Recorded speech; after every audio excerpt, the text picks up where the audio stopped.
Hello and welcome to the third and the Don Football Show. I am Joe. With me is Cecil, as always. We're here to talk some NFL football, Cease. We had a pretty crazy week of games this past week. We're going to get to it all. First of all, how are you doing? Oh, I'm great. This time of the year, it's December, and it's meaningful football all the way through until we get to the playoffs and obviously the Super Bowl. So it's the most wonderful time of year. Absolutely. I think we're both having some pretty good success in some fantasy leagues we're having as well. That's always good to see. As always, ask us any questions you might have on fantasy. You can do it on Twitter. You can do it here. Wherever you can find us, we will answer your questions about fantasy lineups. Let's start it off with our recap of Week 14 this week, Cease. We'll start off with the Thursday night game. It was the Raiders and the Rams. And the Raiders get a pretty good lead, and then 16-3 lead, and then Baker Mayfield, on 2 days' notice as the Rams quarterback, comes in and leads a comeback against the Raiders. There was like a roughing the passer call on the last drive. There was a couple of throws downfield that some magnificent catches were made on for the Rams. But Baker Mayfield injects some life into this team and gets them the win when it looked like things were kind of over.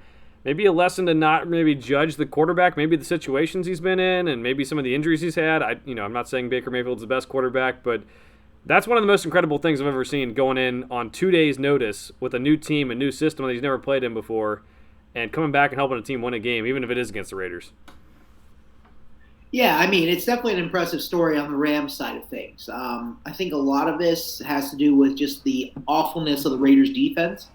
It was a complete debacle down that way. I mean, they're playing press coverage deep in the fourth where they need to go down the field. I think it was a 94-yard drive. You just can't let that happen. You make boneheaded mistakes personnel-wise and coverage and scheme-wise to really give them opportunities. You can't – I talked about this with Tom Brady a bunch. When it comes to defenses, some reason some teams just try to outsmart themselves, feels like at times, and they just do boneheaded things instead of doing traditionally what you're supposed to do. And it's either you play soft, let them have the middle of the field, and you keep those two high deep guys, or you're aggressive and you play your game. But what you don't do is just play some coverage that you usually aren't good at in the first place and just let a guy just run by you, because that's what they did with press coverage, and it really it really hurt them in the ultimate ends here. So Raiders, their defense is bad. It's just bad. They found some working room with Josh Jacobs. Are they going to keep Derek Carr after this year? No one really knows, but another team will happily pick him up if that's not the case. But the Raiders should just really cost themselves the momentum they're having to maybe make it into the playoffs. I don't think they would, but they're getting that conversation. And, it's a feel-good story for Baker Mayfield, who basically got cast aside by the Browns and then got put in a really bad situation down in Carolina. Yeah, no downside for the Rams to pick him up and let him play either. They don't have their first-round pick, so it's not like you're going to lose a draft spot, by having him come in and play. See what you got out of him, and honestly, wouldn't be too surprised, Cease, if Matthew Stafford retires. He's been banged up how many times? His arm's given out. His wife does a podcast where she's openly talked about him retiring and just all the injuries and the beating he's taking. So that's something to watch out for, is he may retire. He might be more likely to retire than Tom Brady, who's 8 years older, 7 years older, whatever it is. So there's something to watch out for this offseason. Maybe that's why they picked up Baker Mayfield. They know they can't get a quarterback in the draft, at least at a very high value. Moving on to Sunday, Cease. We were watching this game at the bar, tailgating this game. The Cincinnati Bengals beat the Cleveland Browns 23-10. This was Deshaun Watson's second game. He looked pretty sloppy for the Browns, and that kind of resulted in them not being able to score too many points. The Bengals got the job done in this one. That was good because they've lost so many games in a row to the Browns. But they did it without, Trey Hendrickson goes down in this game with a broken wrist. Two of their top three receivers, Boyd goes down, Higgins goes in for one play and then goes out.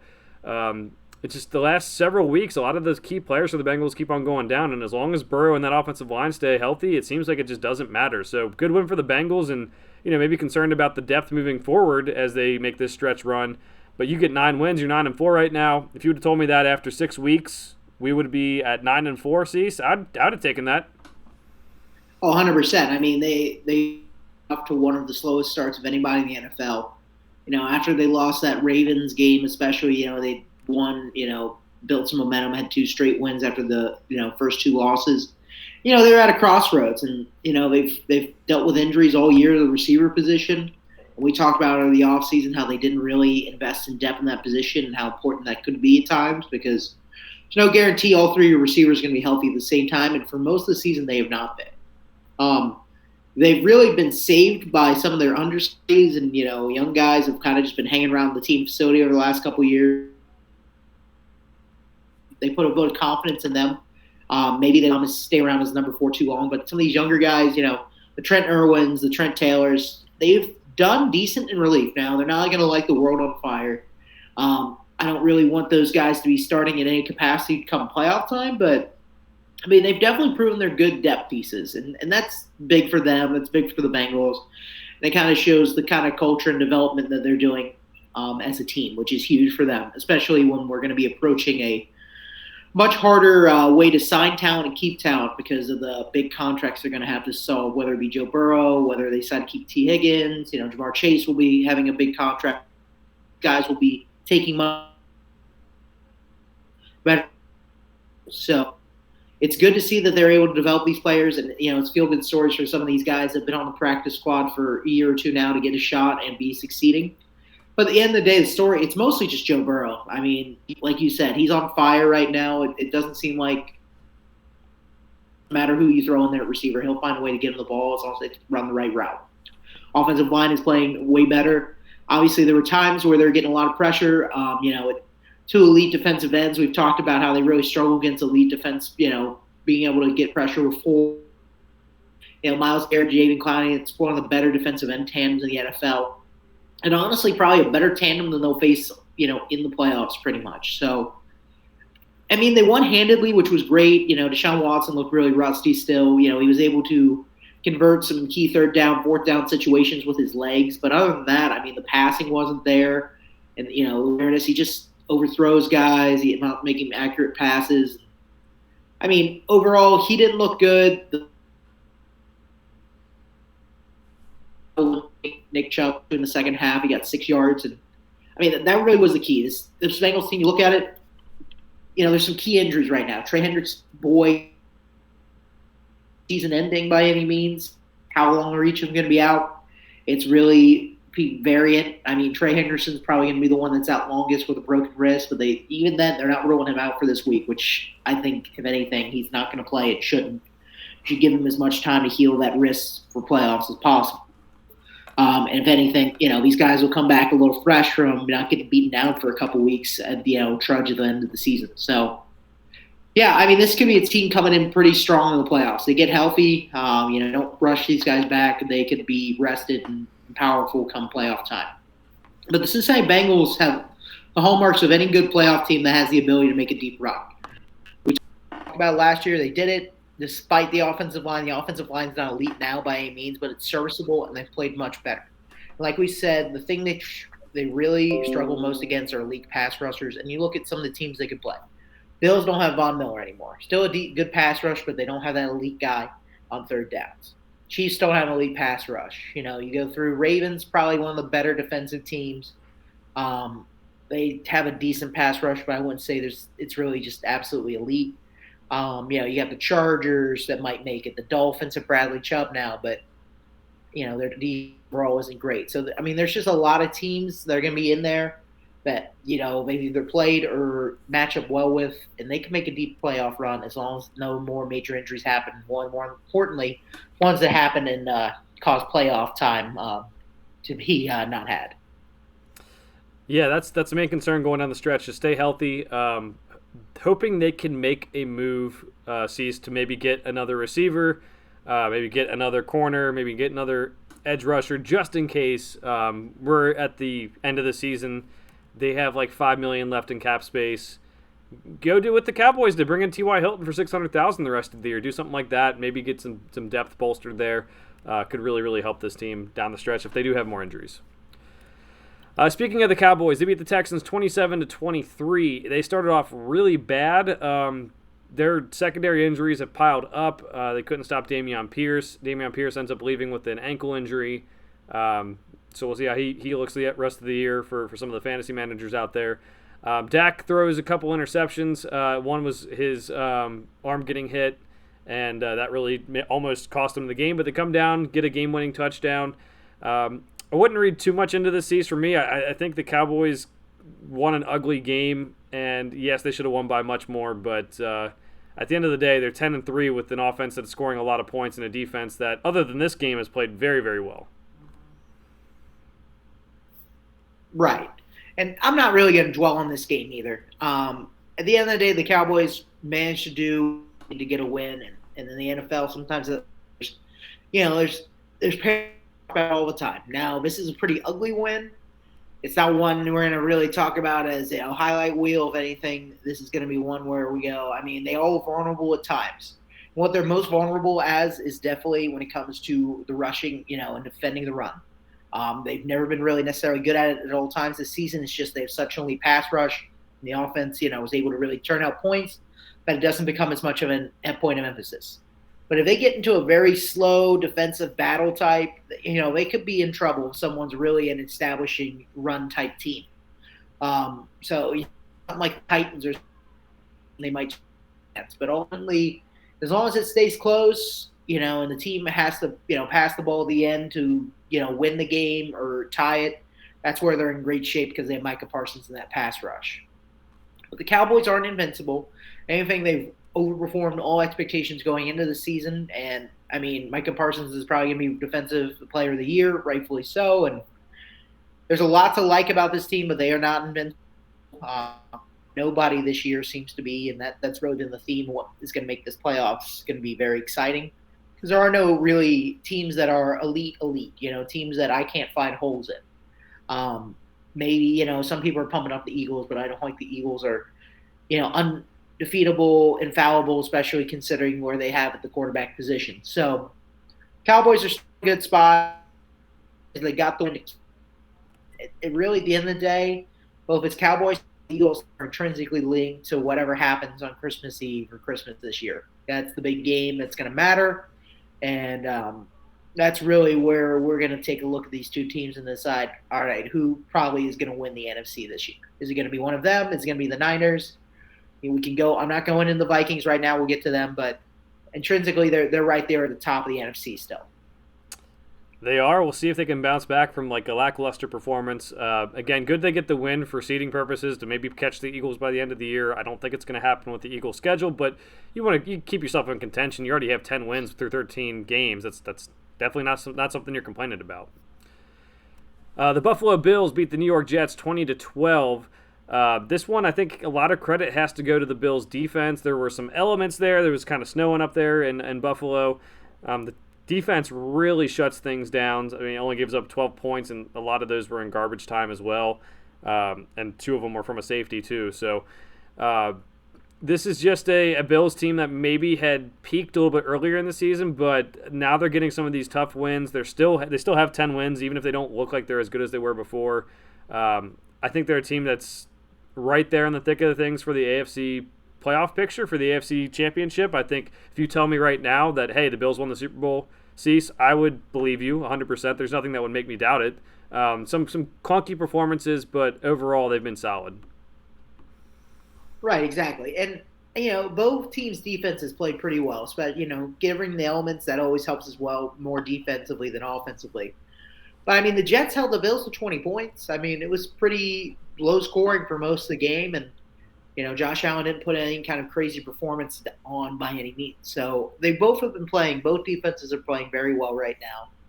The Jets' offense is just a mess because they don't really have a true quarterback. Now, Mike White is better than Zach Wilson and Joe Flacco have been. That's still not above. He's not above replacement level. He's definitely replaceable, and they definitely should figure out something this offseason, because I don't know if Zach Wilson's ever going to be it. They just announced today they elevated him from on the bench as a third stringer to backup. So, heck, overall pick investment there to have a backup quarterback that you pretty much had to elevate, pat him on the back and say, good job, you're the backup now. What a promotion. But, yeah, I mean, the Jets are not in the same place. They've had a lot of injuries.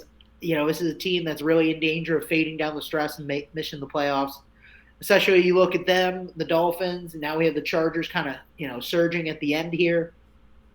One of those, it's kind of You got the Patriots too. I don't really count them in as much, but ultimately, I think we got two slots for three teams here. That's where I think we're at because you got the Bengals or Ravens are going to be the first wild card at this rate. That's what's going to happen. I think the Dolphins, um, the Chargers, who are surging, who beat the Dolphins, and then obviously the New York Jets. I think there's three teams vying for two spots, and you got the Patriots kind of playing that dark horse. Do they make it? Do they not? I don't really count them in at this point, but so that's really where we are. And we've got two teams fading. We got the Chargers kind of coming on, getting healthier. So it's going to be a wild ride for these last 4 weeks. I just don't know if any team's going to miss it right now. I'm going to pick the Jets just because of their quarterback play. I'm with you. They need a new quarterback. Their offensive line's been banged up a little bit too, and I think they're a team to watch this offseason. There's a lot of talk about quarterbacks changing cities, whether that's Derek Carr, Tom Brady, whoever you want to talk about. They're a desirable location now with Robert Salah, that defense playing really well, so definitely something to watch out for this offseason. NFC North matchup, Cease, the Vikings and Lions. The Lions win 34-23. We mentioned last week that the line was in favor of the Lions. And maybe that has something to do with something, Cecil. We put a mythological gun to your head, and you said that the Vikings were frauds. The offense moved the ball. They just couldn't always get in the end zone. Like Justin Jefferson had 223 yards receiving, another huge game for him. But they couldn't keep up with the Lions, and the Lions have a pretty bad defense this year. So that's something that is of a concern, and also give credit to the Lions there too. Been playing they won 5 of the last 6, I believe. They're on fire right now. Dan Campbell has this thing working. They had a lot of close games early, and they deserve credit too. But Cecil, you can take a bow now if you want. You called the Vikings frauds, and you can't lose on the road to the Lions and not be frauds. Yeah, I mean they're fakes, and I called it out. I can spot a fake. I know when I see one. I mean, the Lions are playing better, though. It's not like this is the Lions of last year where I would have just laughed the Vikings out of the ballpark. But at the end of the day, the Lions are playing better, and that makes me hopeful because I love Dan Campbell, and I think he's a personality and somebody who really wants to succeed in the NFL. The Vikings, they get the ball to Justin Jefferson all the time. He eats up yards. They don't score points. And there's times where Dalvin Cook just disappears in this team, which is very interesting for a team that's been very focal, obviously, especially when Stefanski was there. It was very much the Dalvin Cook emphasis and kind of faded off over the last couple weeks. And, they need that 1-2 punch. They need that running game led by Dalvin Cook, and they need Justin Jefferson. Because if you just have one or the other, it's not going to work as a viable offense, and everyone knows that. And, again, they got to convert in the red zone. It doesn't matter if Justin Jefferson between the 20s, gets 100 yards, has 300 yards receiving that game. If they hold him to field goals every time, it's not going to win games, especially come playoff time. So, Vikings still an absolute mess. They need to show me something, or they're going to be one of the quickest outs of all time. They're literally going to get. At this point, the 49ers might catch them, even with all their injuries and bang up. They might catch the Vikings because they keep dropping games they're supposed to win. And they might cost themselves home field advantage to the play and just things like that because they cannot beat teams they should beat, and they're getting blown out by other top-tier talent in the NFC, and that's even more concerning. Yeah, I mean, I still like what Kevin O'Connell's done because I do think they've outperformed expectations this year. In the NFL, you can have a negative point differential like the Vikings do and win close games. There's plenty of playoff teams like that, but in order to really compete for a championship, they have to get a little bit better, and that defense has to do a little bit better. And as you said, they got to convert on their chances when they get chances, because otherwise it could be in the playoffs where every possession matters a little bit more. The pressure gets to people, and things could change. So excited to see what both these teams can do down the stretch because of that. Whether the Vikings were figuring out more and more that they're frauds, or the Lions are figuring out they're more and more for real. Either way, it's going to be fun to watch. Jacksonville Jaguars beat the Tennessee Titans 36-22. Cease, I got a couple rants to go on real quick. I'll do that as fast as possible. Go for it. Trevor Lawrence. I got my Red Bull ready. Trevor Lawrence, he is him. All the people who judged him too early, he played at Clemson where their offense is now dog shit. They can't figure anything out since Trevor Lawrence left. He had the terrible scheme. He overcame that. Everyone said, "Oh, he's not a generational prospect." If you're going to call Andrew Luck a generational prospect, Trevor Lawrence is every bit as generational prospect as Andrew Luck. Uh, and then last year, like, oh, he's kind of a bust. Like, you know what? He had Urban Meyer as coach. It was totally dysfunctional. He's playing awesome. 368 yards, 3 touchdowns.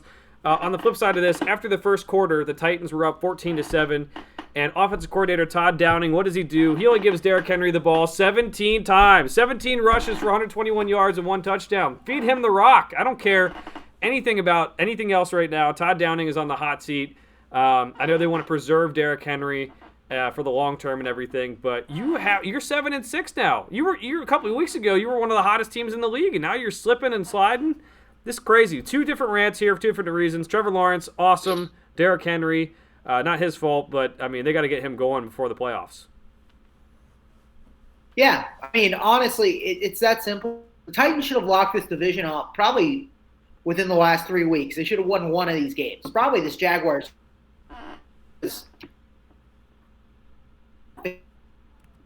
record right now is 5-8 at this point. You can check me on that.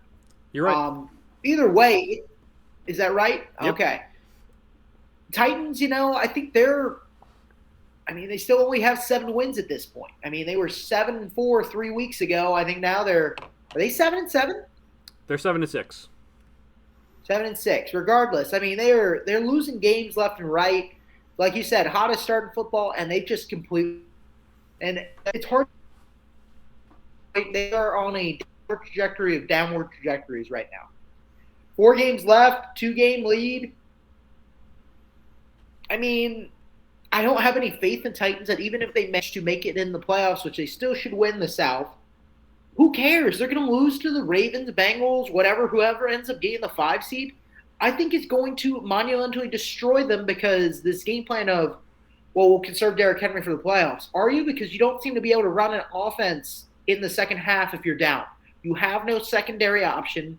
Sure, Treylon Burks has had a good game here and there. They have these big plays to some of these, wide receivers, tight ends that are, replacement level guys because everyone's trying to get to Derrick Henry and is focused on that.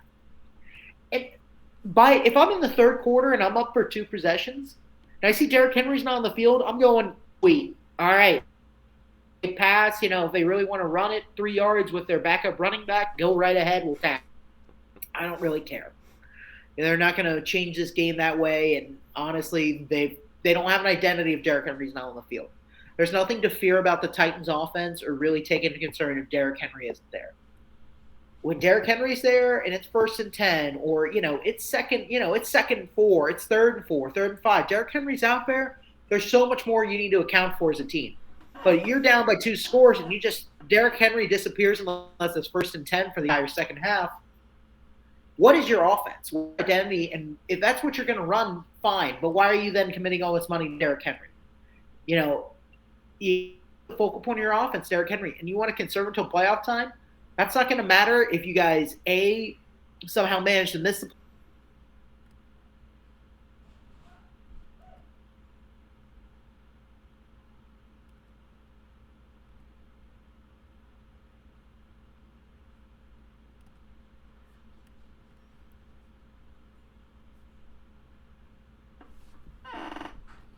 Cecil, I think you may have accidentally muted yourself. You might have to unmute yourself here. internet connections, man. It wasn't muting. It's the internet. Oh, my gosh. I know, right? It's the best over here. Could have stopped me at any time. I was going to keep on letting you go, man. I don't even know I don't even know what happened. I wasn't even touching anything. Regardless, I don't know where I stopped at record-wise, but it's a travesty. They don't know Derrick Henry. When he's not on the field, they're one to, and there's nothing to be afraid of it anyway. And, I mean, this offense is without an identity right now. If they're down by 2 possessions in the second half, they have 0 identity, 0 plan. They're just ad-libbing it, and it looks like hell. And even if they manage to win the AFC South, which they still should do, if they win basically one more game, they win the South. I mean, they're coming in like dog water into the playoffs. Anybody that's the 5 seed in the AFC playoff right now, it's going to be the Bengals, Ravens, are going to smoke them at Nissan Stadium at this point. that's where they're at as a team because I mean they literally have to pray that they score first and they score big, and Derrick Henry breaks off a first run in the first second half. Because if a team throws on them, they've got no shot right now, and that's a team that's high, but they showed a lot. They won a lot of games, and they let Derrick Henry really take control of the tempo, and it got him a lot of places. When they sit Derrick Henry down, that's where they start losing these games, and then they just decide, well, we said Derrick Henry can't catch balls out of the backfield. He only got an 80-yard screen on the Bengals. Why are we not? He can receive the ball just fine. The guy is more than capable, and if anything, if that leaves him on the field, down for him, really there. No one's afraid of Hilliard. You're right about that. No one is afraid of Hilliard. He is a good piece to have in your backfield, but when you got Derrick Henry, keep Derrick Henry on the field. The threat of him is way better than anything else you're going to have. And as you said, he can definitely catch balls out of the backfield. There are a lot of Titans fans who want Todd Downing fired. I 100% understand that, and definitely think there's some validity to those opinions, especially with how he's been used. This is one of those things where it's more than fantasy football, but fantasy football helps you get a good scope of how and why they are using them different ways, and it doesn't add up. So hopefully for fantasy managers and for Titans fans out there, they can figure this thing out before the end of the year. All right, the NFC East, the Eagles beat the Giants 48-22. Eagles still looking really good, rolling over everyone. They're 12-1, locked up a playoff spot. Giants really fading down the stretch. It's going to be tough for them to make the playoffs. They have a 54% chance according to playoffstatus.com, but the way they're playing these last several weeks, it just doesn't look good for the Giants. No, I think the Giants are done at this rate. That's where I'm at. I mean, I think the Commanders preview my picks. Commanders game, and I think that's once that happens, you've got some teams like the Lions, the Seahawks are still hanging around that I think ultimately could top the Giants because they're just everyone's kind of figured it out at this point. I think there's tape on it. They know what's going to happen. They're going to limit Saquon, and there's just not enough firepower in that offense to really make anything. So I think the Giants are exactly where we thought they would be. They kind of fell back down to earth. Honestly, they got the team, so that's good. I don't think anyone should take this as the Giants missed the playoffs this year. This team sucks. If anything, I should say, wow, if Brian Dable got these guys to the point where they had a playoff hunt, then they had injuries on a team with no depth to begin with. That's impressive. I want to see what he can do if we actually stop albatross of Kenny Galladay and things like that and actually invest in the right people and get people on the squad that, could help his offensive attack, especially when it comes to passing. But the Eagles are really good. Yeah. I'm with you. Eagles clinching that playoff spot, but from everything I gather, they're still really focused on the Christmas Day game with the Cowboys. They have a lot to play for down the stretch, whether it's just beating the Cowboys or actually blocking up the number one seed. The Giants, I'm with you. Brian Daboll has exceeded all expectations this year. He still deserves to be in Coach of the Year running this season, as he's had a fantastic year. And I think they just one of those things where they tapped out their personnel. This is where they should be realistically with that personnel. Is this is the best they could be doing. We'll see what that means for next year, whether that's a new quarterback, whether it's more on defense. Either way, Brian Daboll, really good job so far to keep him in the hunt. We'll see if they can maybe break on through. I mean, if it's going to be tough to make the playoffs after losing this week, but the NFC is kind of weak, so they could still do it, just not the way they're playing right now. Baltimore Ravens at the Pittsburgh Steelers. This one was interesting because we had Tyler Huntley versus Kenny Pickett to start the game. Tyler Huntley being the backup, Kenny Pickett being the backup to start the year, and then becoming the starter as a rookie. Both those guys get hurt, so we have Anthony Brown versus Mitch Trubisky. The Ravens are able to win. J.K. Dobbins runs for 120 yards and 1 touchdown in his return as he came back from his knee injury. Mitch Trubisky did not look the greatest. I mean, he didn't look terrible. It definitely just a weird situation to be in, but, Ravens got a huge win with the personnel being down. That seemed to be an MO of their team last year, but still not looking the greatest. Understandable with what they had going on, but still not looking the greatest, and not something you want to see heading into the final month of the season. Right. I mean, to be fair, their defense has been playing pretty well. Have they been playing great talent? Not really, but defense isn't giving up many points, which is the big reason why they've won a lot of these really close, low scoring games because it isn't doing anything. Lamar Jackson, Tyler Huntley, whoever's starting the offense isn't scoring many points. It's good to see J.K. Dobbins, get some yards after, some really tough injury luck the last 2 years. Um, but this Ravens team, Lamar needs to get back. They shouldn't rush him back because, I mean, if they're really that bent on winning the division, that's fine. But, I mean, the ceiling for this team is probably the three, just by virtue of 9 plays Titans. And then, they have to play the 6 seed, which could be not the best matchup. You could Chargers, you could draw, the Dolphins with Tua on those teams as they get healthier.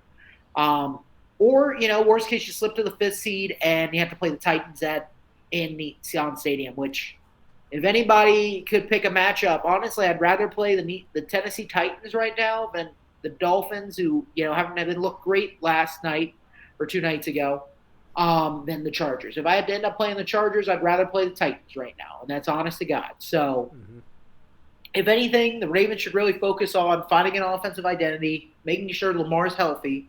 Do not rush him back in there because you need him for the playoffs, and really just executing. Because, I mean, that's what they're really struggling in on the offensive side of the ball. Can't convert.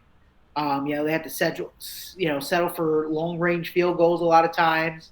They manage to score one on a game, and that's usually been the decision maker. And the only thing really kept up from winning the Jaguars game is Trevor Lawrence just going off in the final 2 minutes. So, they can win games the way they are right now because they have just such a horrible schedule. It's ridiculous how easy it is.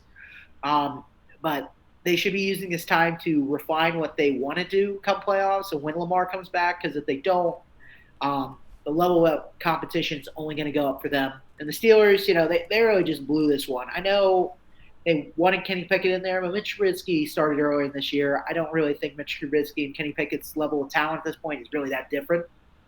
And they really squandered, a real shot to, beat one of their big rivals that kind of cost them some time. So, Steelers can't even win a game when I would actually like them to for once in their lives. So, good to go, Pittsburgh. And the Ravens need to do something on offense. That's basically the headlines of this game.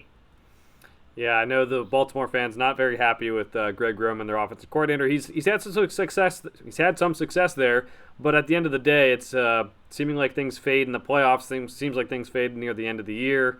Getting Lamar healthy is the most important thing, but after they get him healthy, they need to figure this out moving forward because they shouldn't be scoring this few points against the Steelers, the Panthers, all these games over the last several weeks where they've really struggled. All right, the Chiefs beat the Broncos 34-28. Cease. They get off to a big lead, and then the Broncos come storming back with Brett Rippon, of all people, at quarterback because Russell Wilson was out with a concussion. We got the result we thought with the Chiefs winning. What we didn't expect was Russell Wilson to go out. What we didn't expect was the game to be so close with Brett Rippon coming back with the Broncos. That Chiefs defense has concerned me for a while, but it's getting worse when the Broncos put up 28 points. Yeah, this is the first game in a while Russell Wilson looked okay. He had 3 touchdowns before he got hurt. And yeah, you're right. The Chiefs defense, if I'm them, this is a wake-up call of the game because I get it's a rival, but we've seen what the Broncos have been able to put up points-wise on the board. And, 28, it's not it. Obviously, Patrick Mahomes throwing 3 interceptions definitely hurts, puts them in a bad spot at times. But you can't give up 28 points to a Broncos team that's averaging less. I think they're averaging like 50. That's horrible. You basically doubled their point total on you. And you're supposed to be a team that's competing for a Super Bowl.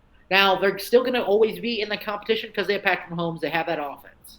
But I think the defense has gotten worse this year. No Honey Badger this year. Tre'Davious Ward, they let go to San Francisco. And, their defensive line, I think, is a little better than last year because, they have Chris Jones and Frank Clark back and healthy together. Other guys have really stepped up in the linebacking core. But the secondary is way worse. And if anything, that's what they need to focus on, and teams that are going to play against are going to be really good against the passing the ball. Look at the Bengals. Look at the Bills. These are the teams that they're going to be able to have to defend. And right now, Justin Reed ain't going to cut it in the secondary. Trent McDuffie's a rookie. He shows flashes, but he's also been hurt. So it's not good. It's definitely a bad sign if you are the Chiefs right now. You're looking at that defense and going, Patrick Mahomes is going to have to score a ton of points. The other problem with this playoffs that, the offense looked good, but Tyreek Hill still is not there. That home run hitter does not exist in this offense. And that's going to be magnified way more when it comes to the playoffs when you need that big play. You need that breath of life to really change a game if you're down, or if you really want to seal the deal and take the wind out of somebody's sails, it's that big play by Tyreek Hill. They're not going to be able to do that anymore, not with the receivers they have. They still have Kelsey. They still have guys who can do some things. They can still score some points. But at the end of the day, this offense isn't as threatening as it was a year ago, and the defense has gotten worse. And, again, it could be any football season. You got Patrick Mahomes. He can make anything happen, truly. He is still the best quarterback in the NFL for a reason. They should never be counted out of any game at any point as long as he's under center and he's healthy. But this is not as good a Chiefs team as it's been in the past. And the headline we keep talking about, nobody is elite this year, truly. There are some elite players on some of these teams that, could really amp it up come playoff time, which we see every year. It really can be who is the elite talent who steps up and makes a play that is just mind-boggling. That's sometimes what it takes to overcome another team that's matched up well with you and is just as equally talented across the board. So we'll see if that X factor comes to play for the Chiefs. The Broncos, this game doesn't really mean anything. I mean, at the end of the day, their defense is still really good. We saw that. 3 picks of Patrick Mahomes. Russell Wilson showed some life. That's good. He then got hurt. They can't move on from Russell Wilson this year. I mean, if they don't get a couple more wins at this point, I think you really got to look at Nathaniel Hackett. He's on the hot seat at this point. But unless they show real progression as an offense over the next couple weeks, I think we just got to really seriously think maybe we pull the plug on this. And I'm not a big first-year pull the plug on guys, but this is a team that has a ton of talent. The Texans of a year ago, I got mad they fired a rebuilding team. It's a team that was put together to win now or at least be competitive, and they've shown none of that. So Hackett should be in the hot seat. He really should be coaching for his job at this point. They can't move on from Wilson. And the Chiefs, ultimately, I don't think they're absolutely unstoppable elite. Well, you mentioned he should be coaching for his job. Yeah, exactly. That's why he's going to get fired. He's not doing much coaching at all. Broncos are eliminated from playoff contention. The only other 2 teams who are eliminated from playoff contention right now are the Texans and the Bears, 2 of the teams we expect to be really bad this year anyway. Broncos, we expected maybe tough division, maybe they miss the playoffs, maybe they finish with 6 wins, but they have 3. They're 3-10, and the Panthers fired their coach 7 weeks ago, 8 weeks ago, and they're in the playoff hunt. So I don't know, it's just a weird season. And as you said, that kind of points to no one's elite, and our playoff picks will be ripped to shreds, and that's fine. But I'm with you. I'm not usually a fire head coach in year 1, but if you're talking about Denver this year with Nathaniel Hackett or the Raiders this year with Josh McDaniels, I think you got to consider it. You definitely got to consider it. If you have the money to fire the coach, that is, because the Raiders do not have that. Moving on to the 49ers and the Buccaneers. 49ers win 35-7. Big Cock Brock gets the job done. As we mentioned, Cease, this is the team that it matters the least if what quarterback they have. Kyle Shanahan has a really good scheme, and he also has a lot of talent around him. Now, I mean, he used to have just a bunch of running backs he'd throw back there. Now you have Christian McCaffrey. He's got George Kittle, one of the best tight ends in the game. He has Debo, who did get hurt in this game, but looks like it's not going to be too serious for a playoff run at least. He has Brandon Ayuk, who's playing at a high level. Got him out of the doghouse after last year. Now he's playing well. Offensive line's good. I'm getting my arm loosened up because Big Cock Brock is questionable for this Thursday night game we're going to pick in a little bit, but I honestly think they could put me in at quarterback, and Kyle Shanahan might find a freaking way to get a win, honestly. As long as you can hand that ball off, man, and make one dump ball past 5 yards, I think you might be able to, Joe. Yeah. But, yeah, I mean, the 49ers played really well. Tom Brady got embarrassed on national television. They had to take the game off. When was the last time Tom Brady ever got taken off your television? Probably never. So I think part of this is, one, Tampa Bay is awful. Their defense has not been there this year. They've been hurt. It just nothing seems to be going right. They went up against a pretty elite defense on offense, and the Bucs really struggled there as well. Brady threw a lot of interceptions because his arm strength is looking a little not, great, and it's starting to look like we're getting to Peyton Manning syndrome, or at least the beginnings of it. So, and that's a reality we've talked about for literally, I feel like 5 years at this point. Because ever since he's turned 40, we're just saying it's a ticking time bomb until he eventually doesn't have the strength. And it's him. He's kept really good care of himself. He's really good with training and keeping mindfulness of the stuff.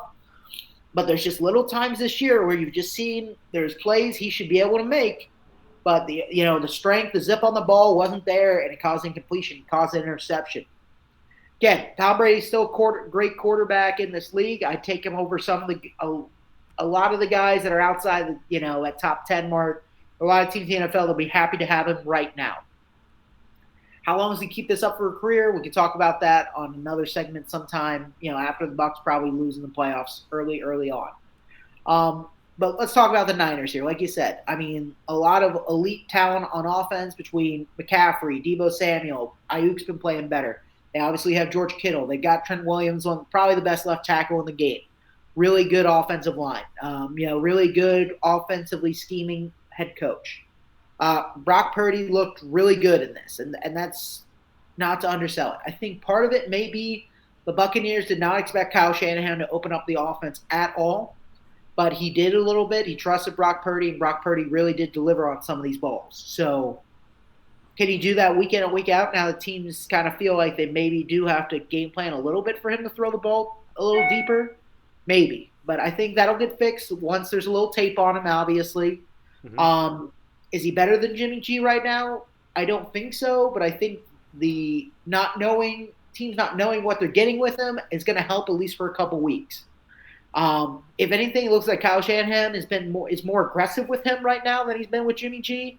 And Jimmy G's throws, it feels like he never throws the ball for more, above 20 yards. And Brock Purdy, that wasn't the case. So if they can just find that extra dimension to this 49ers offense, that could be really dangerous. If a team has to really kind of protect a little deeper. The safeties have to sit out a little further out because there's a lot of guys that are really good in space on this team. So if the safeties have to come, crashing in from, 20 yards out instead of being really close outside the box, that's a lot of room, and they have to make in the middle of the field by themselves, solo tackle.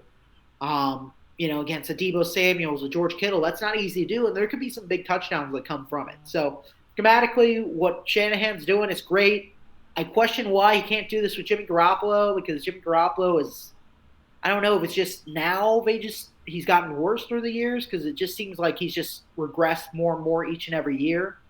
But if they can get as much from Brock Purdy, and as of right now, I'm not going to say it, but it's on the table that he might be able to somehow get more from him than they got from G. I think the 49ers are in a really good spot come playoff time.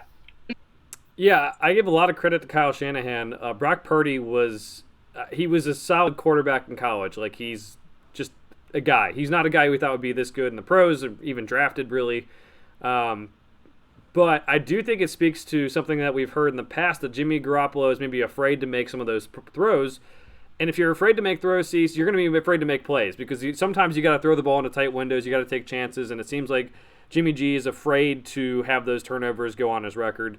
And maybe having a different quarterback in there can open things up. Now, I do think he gets figured out a little bit, like you mentioned, over the next couple of weeks. I do think they need to make a play for a veteran quarterback, whether it's finding someone off the streets or just going into the TV booth and getting RG3 or whoever else. Get someone, because if Purdy's already questionable this Thursday, there's only a matter of time before you're just finding these guys off the streets. So just go do it proactively now before the playoff push. But he's played well. He deserves a lot of credit. Mr. Irrelevant, probably the best Mr. Irrelevant ever already. So good for him. And again, just it may not matter in the end. It may actually be good for the 49ers in the end if he keeps on taking these shots and being aggressive. Carolina Panthers beat the Seattle Seahawks, 30-24. The Seahawks are really fading. The Panthers are coming on. Geno Smith has threw 2 interceptions in this game. That kind of affected the game a little bit for the Panthers to win. But We talked about the Panthers firing Matt Rule too soon because now they're out of play to draft a quarterback, at least one of the top two quarterbacks in the draft this year. Steve Wilkes has done an incredible job, and they're making a chance to make a playoffs right now. They're 5-8, and they're not too far behind, and their schedule's not that bad either. The rest of the way, we can be talking about the Panthers in the playoffs after they fired their coach so early in the season. Yeah, I mean that was a heck of a story. Steve Wilkes, who really never got that shot in Arizona, is able to make this happen. They're one really. I think they're one, maybe two games of tiebreakers out from Tom Brady and the Bucs right now. Are they gonna really just do this, and finish it off and win the AFC South? I don't think so. I think it's too little, too late. But I mean, they're putting up a valiant effort ultimately, and I mean, they're playing really good football at the right time. And the Seahawks are really falling apart. I mean, Kenneth Walker being out has definitely hurt them a great deal. And I think Gino has come back down to earth. Now, he's better than we initially thought going into the season, which is great for him and his career going forward. Is he the answer in Seattle with some of the firepower they might have early in the draft with the Rams pick? I don't know about that. I don't know if Geno Smith's going to be the long-term answer in Seattle, but he's definitely shown that he can play and at the very least be a bridge quarterback and a pretty good one on a team. Mm-hmm. But the Seahawks, I mean, they just got to put together some wins here, and they got to put them together quick. Yeah, definitely on that one. Cecil, let's just go straight to the Sunday night game because this is something I think we're going to have to talk about here for a bit. The Chargers win 23-17 over the Dolphins. They had to win this one with the way the AFC playoff picture is going. They're now 7-6 and looking a little bit better after last week. The Dolphins' second straight game on the West Coast and did not look good. 3 of 17 to start for Tua Tagovailoa. Not good for Tuanon. He did turn it on and finish the game okay. Not great at all. But got to give props to the Chargers for getting this win when they needed it. Their defense has been criticized all year. They stepped up in this game. And Justin Herbert, I mean, the big debates over the offseason, at first it was Joe Burrow versus Justin Herbert, and, Joe Burrow kind of won that one a little bit. And then it was Tua versus Justin Herbert when the season started. And, Tua's had a great season. Justin Herbert's had a great season. Justin Herbert got the win today, and I think you have to say Justin Herbert's the better quarterback for right now, but it's not like either team's really trading their quarterback for the other one right now. They're both very happy with who they have. Right. And, I mean, it was a really abysmal start to this game for Tua. I mean, I think we were at 20% completion in the first half. That can't happen. Just straight up, you can't have that happen and be talked about as an elite quarterback in the NFL. Tyreek Hill was really getting man snaps in this game, which definitely but I mean, Jalen Waddle wasn't really getting involved because of it, and I mean, they got to have an answer if Tyreek Hill gets a little hurt. They got to be able to generate some kind of offense. I mean, they could barely run the ball against the Chargers team that is not good against the run. So a lot of things just were not working for the Dolphins. This is something that came up after the game. I heard the Dolphins had heaters on their sidelines because it was in Los Angeles, California, and it was too cold. They got to snap back quick. I don't know.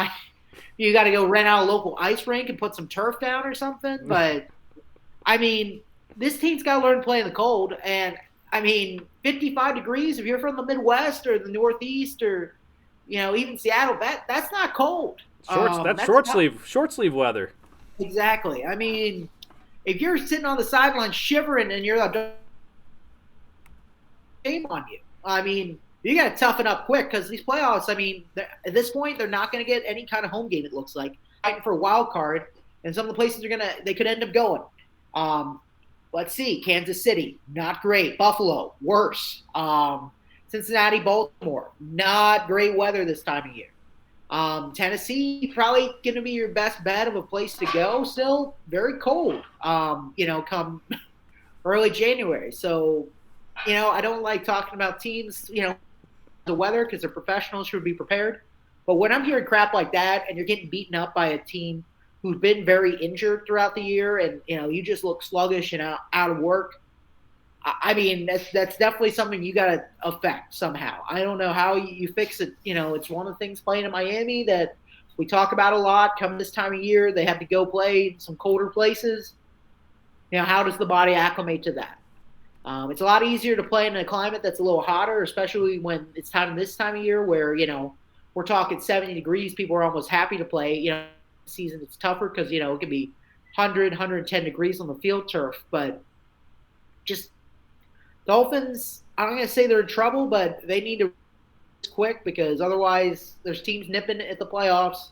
Them and the Jets, the Jets already beat them once while Tua was out, so they have a tiebreaker, there. And the Chargers are surging. So, like I said earlier, seems like there's 3 teams for 2 spots, and they need to start winning some of these games, and they need to fighting through. All right, we lost Cecil again. He's a little bit muted, but it seems like he was about done with what he's about to say. One of those teams that came through in terms of the playoff race was the Monday night game. Cease the Patriots. I know maybe we don't think as highly of them, but they win 27-13 over the Cardinals. Kyler Murray goes down pretty early in this game. He has a torn ACL, which is really not good because they give him a big contract. This season's already in the tank. Now he's going to miss a lot of next season too at this rate too, unless he's just really, really quick at recovering. Colt McCoy came in and he didn't play the greatest, but what do you expect at that rate? But the Patriots get the win. That's the most important thing here because they stay alive in that race with the Jets and with the Dolphins and with the Chargers.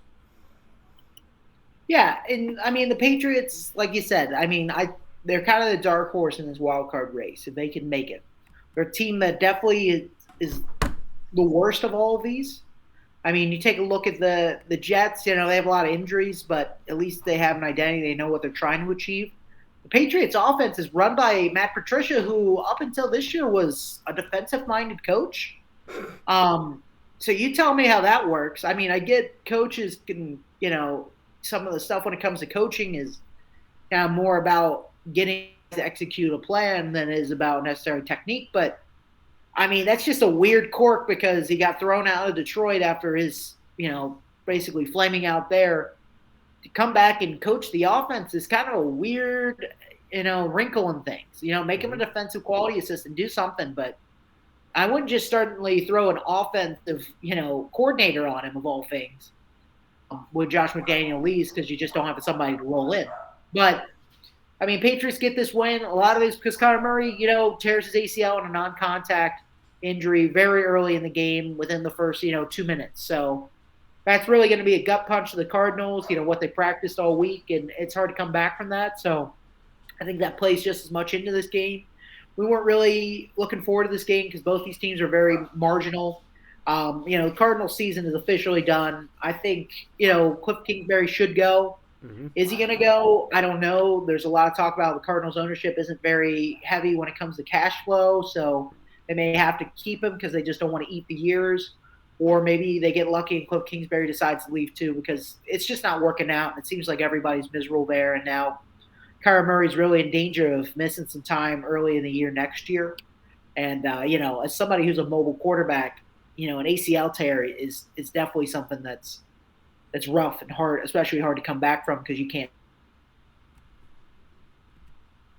sit in the pocket. He's too small to just sit there in the pocket. And, I mean, that could really affect him well into next season as well. So, devastating injury for the Cardinals. They'll see what Colt McCoy the rest of the season. And Patriots kind of get an easy win because of it, one they desperately need. And, again, Mac Jones and that offense is still looking pretty horrible at this point, and they need to fix that quick. Breaking news. Steve Keim, the Cardinals GM, is taking a health-related leave of absence right now, so hopefully he gets better. But the Cardinals have a lot to figure out now with that contract with Cliff Kingsbury. If this health-related incident with their GM is going to be something, that's a lot to figure out. So Cardinals have probably the most maybe active offseason out of anyone in terms of what they have to do, but we'll see what happens with that. And the Patriots, as you said, still in the playoff picture. Let's get to our picks for the week, C's. We have the San Francisco 49ers at the Seattle Seahawks on Thursday Night Football. The 49ers are favored by 3 on the road. Big Cock Brock is questionable for this one. I guess I would expect him to play, though.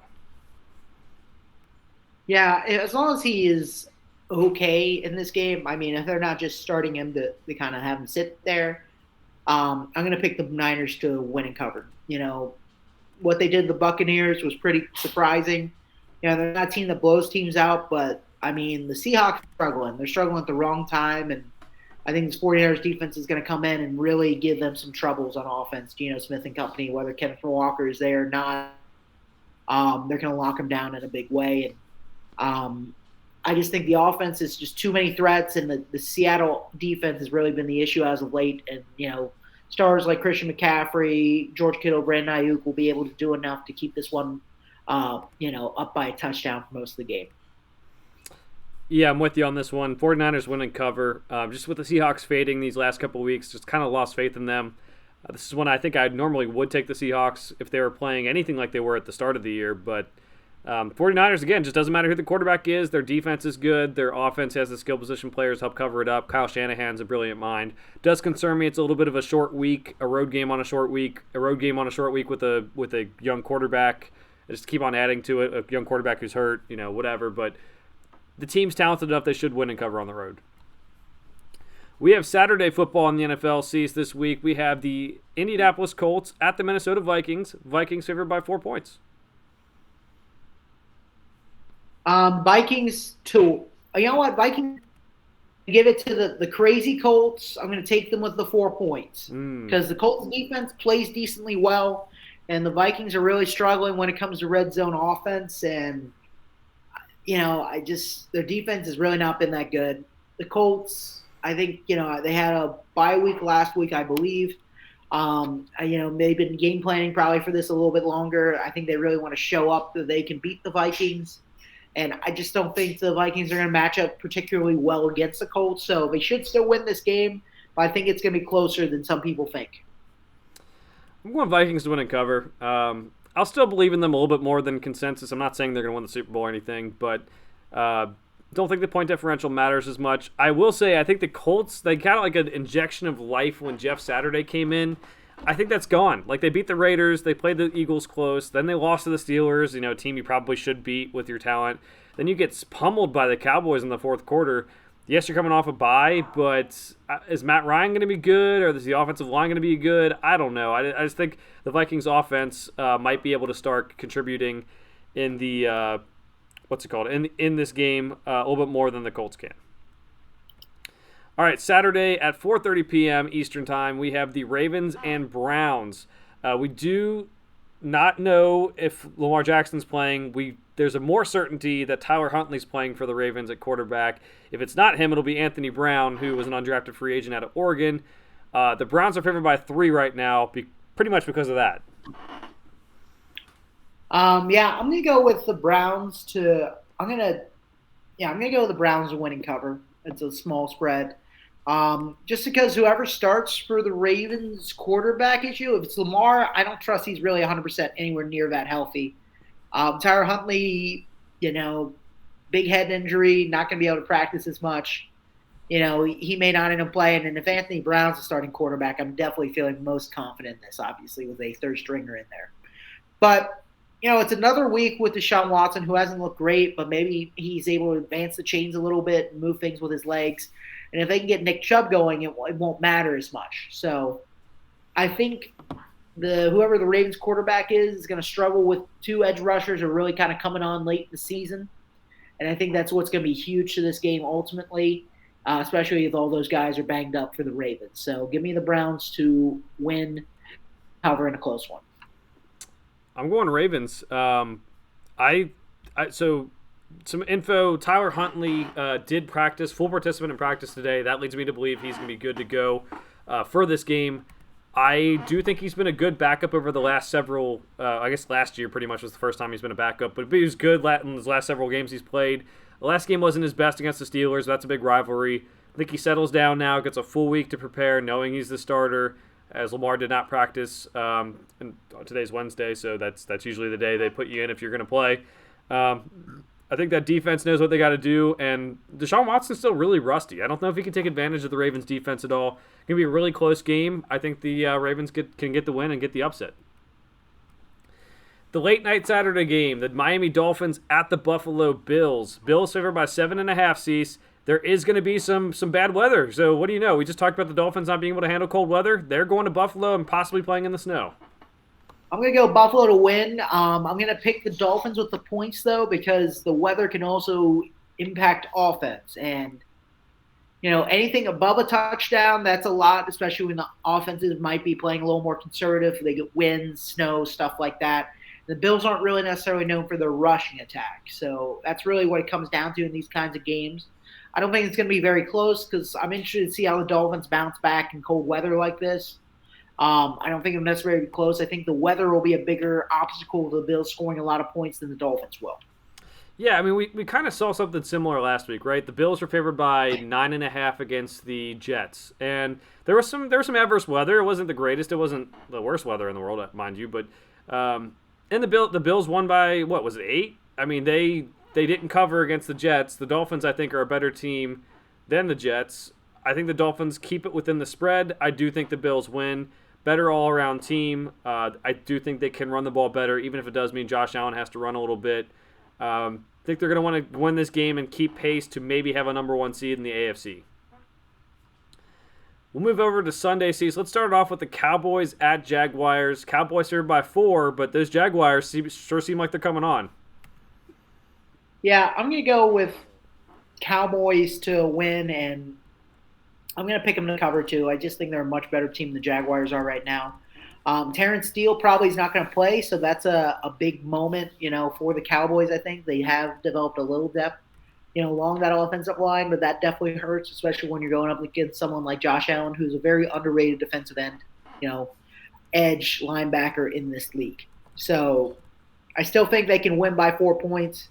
I think they definitely bounce back out of that Texans game and want to show everyone that they are a really good team. And Trevor Lawrence is going to play it well, and I don't think it's going to be a blowout by any means, but I got to trust the Cowboys and their talent. I have the Cowboys winning and covering as well. Again, their offense has been really good this year. Their defense has kind of slacked off a little bit, but I think they get back to it in this one. The right tackle is going to be Jason Peters. When Terrence Steele went down, he acted like he didn't want to go in because he hasn't played right tackle in about 10 years. He's got to get over that fear. He's playing right tackle, and he's going to play the rest of the year.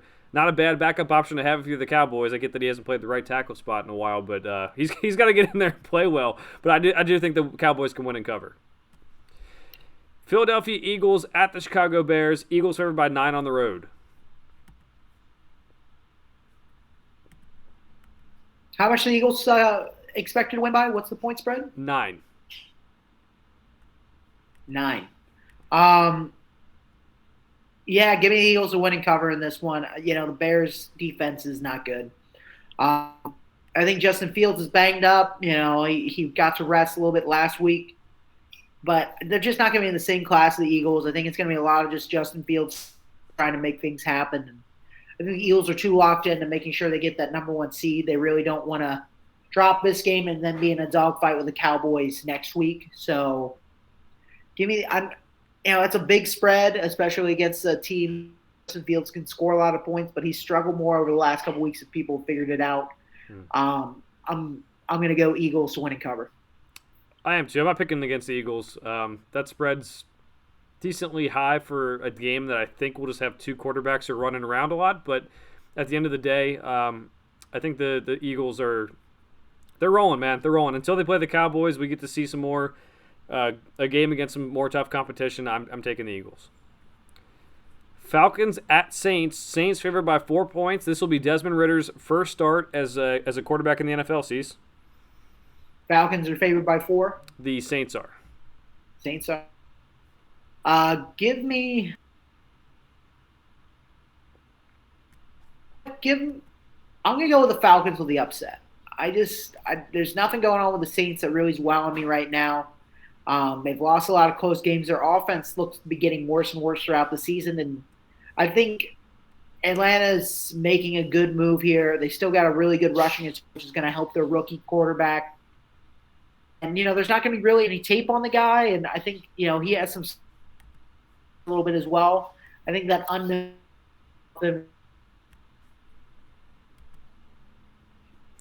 All right, I'm going with the Falcons the Falcons with the points, and I'm going the Saints to win. I think the Saints might win this one by like a field goal. Neither team really impresses me. I'm a little bit scared Desmond Ridder first start, but they're coming off a bye. It's the right way to do it if you're going to do it. They haven't really been playing that well anyway, so Yeah, give me Falcons with the points. Give me Saints to win. They're at home. Just think that's probably the good middle ground there. The Detroit Lions at the New York Jets. This is a game where both teams have already outperformed expectations already. Sees the line is even. It is a pick'em game. With that in mind, I'm going to go with the surging team here. Give the Lions to win. Obviously, there's no spread here. I think their offense is putting it together at the right time. Their defense is making some timely stops, which is huge. The Jets quarterback situation with Mike White still not great. The running backs are really depleted, and I'm interested to see how well Goff does in New York. In the cold against defense, who's playing at a pretty high level at this point. But I think it's just the Lions are kind of moving Dan Campbell's spot. I think they're going to win a close game in the new Meadowlands in life. And Jared Goff of that offense. I can't believe I'm saying that, but that's where I'm feeling right now. I trust in Dan Campbell and what he's built.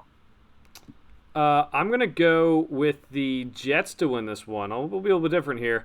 Lions, love them. Love that they're the hottest team in the NFL. The Jets, though, they're fading, but all their losses this year are to good teams and probably playoff teams, or at least ones who are still in the hunt. We have the loss to the Ravens, loss to the Bengals, loss to the Patriots, loss to the Vikings, loss to the Bills. I guess if they lose this one to the Lions are closer to the playoffs too. But I'll take the Jets. I think the defense is going to be really, really tough to beat for the Lions, and that Lions defense, Mike White being in there may not matter that much. That Lions defense has been really bad. They have 2 first-round picks next year with that trade with the Rams, and they might be using both on defense because they said they're sticking with Jared Goff pretty much. Maybe that's a smokescreen already, but he's been playing really well, and I think they need to fix that defense. And because the Jets are a little bit more advanced on that side of the ball, I'll go with them. Pittsburgh Steelers at the Carolina Panthers. Panthers favored by 3, Cease. I'm going to go with the Panthers here to win, and I'm going to pick them to cover. They together a semblance of an offense now with Sam Darnold. So part 2 is working out a lot better than last year so far with him. They're getting DJ Moore involved. They're getting more receivers involved in the game, which is something they did not do with Baker. The defense is making timely plays right now. They're hungry. They are really in contention to win the NFC South, as crazy as that is. Steelers are not in contention for anything. They just lost a close game to, another rival. And really they had an upper opportunity. So, the Steelers are just not playing good football right now, and they really don't have anything to play for but pride. So I got to go with the Panthers in this one to win and cover. I do too. I'm going Panthers to win and cover. As you said, they've more to play for. They're a hotter team. They've won 3 of their last 4 games, and they've been another team that, there's some losses maybe they'd want to have back, like the Falcons, maybe the Cardinals, and definitely the Browns on that long field goal to start the year. But they've beaten a lot of teams they should beat, and maybe some teams they shouldn't have beaten already. So this is one they should win, and then they have, after that game ceased, they got a game against the Lions, the Buccaneers, and the Saints. Those are winnable games for the Panthers, and could be talking about playoffs. Yeah, you have a lot in front of you, the Panthers. Stay focused, win this game, cover. Kansas City Chiefs at the Houston Texans. Chiefs favored by 14. I'm going to go with the Chiefs to win, obviously, but honestly, I'm going to take the Texans with the points.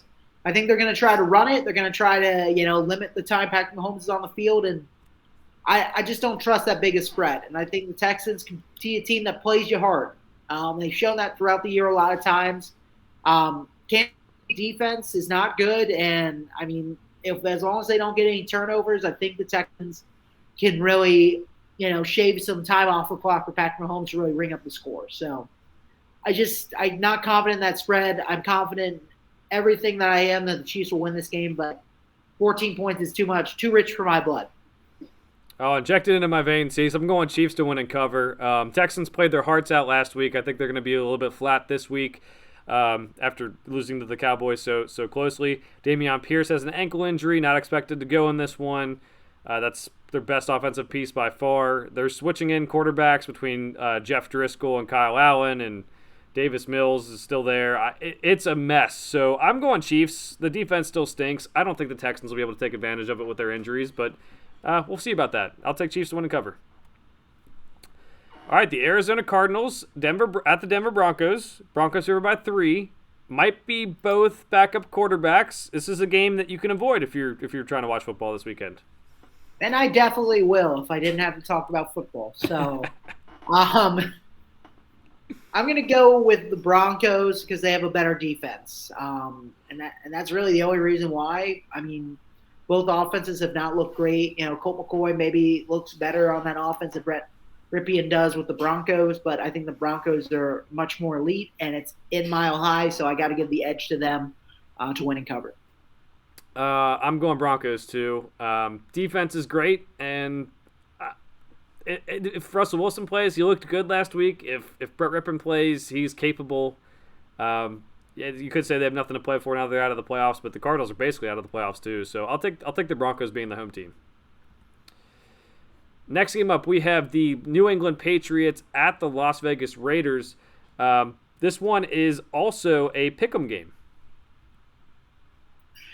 Give me the New England Patriots. They've got to win this game. I mean, if anyone knows Bill Belichick, knows Josh McDaniels is Bill Belichick. So I think he's going to have a lot in store for him. And, the Raiders are coming off another bad loss. And as long as the Patriots offense can keep it together enough, I wouldn't be surprised if the Raiders score less than 14 points, honestly. So give me the Patriots to win in a close one. And pick them, obviously. I'm going to pick the Patriots straight up as well. Yep, Patriots. I think there needs to be something said about possibly Josh McDaniels being a sleeper agent. They knew this game would matter down the stretch, so they sent him off to Las Vegas. And now the Patriots are going to win. And if they win this game, Cease, they're 8-6. I mean, they're right there. At the end of the season, they got to finish strong. But definitely would be a great coaching job by Bill Belichick. The talent level isn't the same. And for Josh McDaniels, again, talking about firing, he's gotten a little bit better since then. But maybe he deserves to be fired, but probably won't because they don't have the money to. So that's a weird situation. Yeah. Next. Plus, the Patriots do have the tiebreaker against the Jets. So that's a big one too. That's true. This week means a lot, man. This week does mean a lot. Let's go to the Titans Chargers, two other teams who are maybe fighting for their playoff lives now. Titans on the road, Chargers at home in this one. Don't know if that really matters with the Chargers being at home, but the Chargers are favored by 3 points. Give me the surging Chargers, man. Titans are now having to go to LA after some tough beat 'em up losses, and I don't know if they're going to get their mojo back traveling to the West Coast to LA. They really need to keep Derrick Henry in the game. And until they kind of show me that they can do that, even if they get down in the game, which they could against a Justin Herbert-led offense that has Keenan Allen and Mike Williams in it, I can't confidently pick them, especially on the road like this. So Chargers need to win more than the Titans, and they're playing at home. So give me the Chargers to win and cover. Same pick for me. Chargers win and cover. If this was the Titans of the last couple of years, I'm taking the Titans. The Chargers' run defense is very, very bad. And I think that would be something they could exploit. But if you're not going to have them on the field, they can't really exploit that as much. So hopefully, for the Titans' sake, they can put them in there and let them exploit the Chargers' weakness. But we haven't seen that, so we're just going to stick where it is. Next game up, we have the Cincinnati Bengals at the Tampa Bay Buccaneers. Bengals favored by 3.5 on the road. Some players who are injured and out for the Bengals, so there's definitely some concern there. But the Buccaneers have not looked good, Cease. Yeah, I'm going to pick the Bengals to win and cover here because the Bucs have played so bad for the last couple weeks. This is also going to be a defense that's not necessarily going to let Tom Brady, score, up by 2 possessions, score, 2 touchdowns in the last 4 minutes. Mm-hmm. I don't think they're going to let that happen. I think there's just too much talent on this team on both sides. Even if both receivers are out again, they've got some injuries in some key places. I think the Bengals and Joe Burrow's on such a hot streak that they'll be able to mask those deficiencies against a fading team. So, I think so too. I think the injuries are something to worry about. I don't know the Bengals finish out the year without a loss, but you're going to nice Tampa. You've had some success. You're on a roll. And so I see differently. I'm going to pick the Bengals to win and cover while the Buccaneers just got blown out by Brock Purdy. So, fun.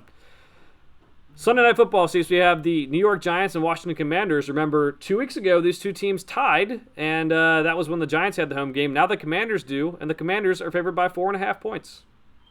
Yeah, give me the Commanders to I'm going to pick them to win, but I'm going to choose the Giants to cover because I think it'll be a field goal game again. Or 4.5 is really the killer because that could be, they have to score a touchdown and win the game. I just don't see the Commanders winning by a touchdown. I think they're a better team, but it's a rivalry game. They're going to play hard. Both teams know this is basically almost an elimination game for the playoffs. It certainly feels like that, and I think there's surging talent in the right places at this point in the season. So, give me the Commanders to win, but I'm taking hedging my bet with the Giants. I'm going Commanders to win and cover. They obviously tied when it was in New York. Now they get it at home. That's obviously why the line is a little bit changed. They also are coming off of a bye. They tied 2 weeks ago. They're on a bye. The Giants had to go play another game. So they've had 2 weeks to focus on this game. They're fresh. I think they can win and cover. And they're also, if they're not the Lions, if the Lions aren't the hottest team in the league right now, the Commanders are. Or if the Bengals aren't either, Commanders are, man. They've won 6 of their last 8 games. They've only lost one in that span. That was to the Vikings by a field goal. They tied the other game to the Giants. I mean, I'm gonna say the Commanders are a team that you may not want to play heading down the stretch here. They're hot. They're having fun. They're loose. Taylor Heineke's getting the best of them. And you know what? They're at home, so let's change up the pick a little bit, and let's have Commanders win and cover. Monday Night Football sees we have the Los Angeles Rams at the Green Bay Packers. Packers favored by 7. Baker Mayfield is likely going to start this game. John Wolford is I think still injured, and should create for at least a little bit more excitement from a game that of two teams that are not really in the playoff picture unless things go exactly the Packers' way, which is probably not going to happen. Right. I'm going to pick the Packers to win, but I'm going to take the Rams at the points here. I think Baker Mayfield adds a little wrinkle to them. I think they're having fun. They're losing. The Packers are just – Aaron Rodgers is still really banged up. There's still a lot of lacking chemistry with I just think, they're going to win, but it's going to be kind of an ugly win yet again. And I just, there's some injuries some places, and the Packers are – it's one of those classic games where everybody's so uptight with the Packers organization. Aaron Rodgers doesn't want to stop playing. He doesn't want Jordan Love to get any snaps. He keeps acting like they're in contention when in reality they really aren't. Meanwhile, the Rams just signed Baker Mayfield off the street. They just threw him into a jersey last week, and they managed to win a game. So they're definitely the looser team. I don't think they really feel the pressure at this point. They know it's a lost season. At this point, they're just trying to, get some positive vibes. Can't believe I'm saying that on a football show. They just want to get some positive vibe going. Everything has gone just so horribly wrong for them that, have some fun. I mean, worst case, they get another loss. It really doesn't matter because they don't have a first-round pick.